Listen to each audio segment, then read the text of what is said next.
கோபம் வருதுன்னு தெரியுது, நின்றுனே பேசி பேசி பேசி இன்னும் கோபத்தை. அதுக்கு நான் அடிக்கிறது ரைட்டுன்னு நான் சொல்லலை. மனைவியை அடிக்கிற கணவர் சரியான கணவனே இல்லை என்னை கேட்டால். ஆனால் நான் பெண்களுக்கு சொல்கிறேன், கோபம் வருதுன்னு தெரிஞ்சால் என்ன பண்ணணும்? மரியாதையாக இடத்த காலி பண்ணிவிட்டு வாயை மூடிட்டு அந்த கோபம் ஏறுற வரைக்கும் பேசி பேசி பேசி எனக்கு அது ரொம்ப என்ன சொல்கிறது, பரிதவிக்கக்கூடிய ஒரு சூழ்நிலையாக இருக்கிறது.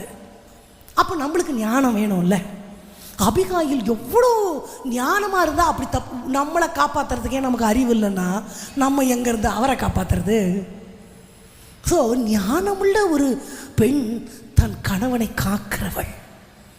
அப்போது நான் ஞானமுள்ள பெண்ணாக இருந்தால், புத்தியுள்ள ஸ்திரீயாக இருந்தால், புத்தியுள்ள ஸ்திரீ வீட்டை கட்டுறான்றது ஒரு பில்டிங்கை மட்டும் இல்லை, குடும்பத்தை, உறவை, சமாதானத்தை, பக்தி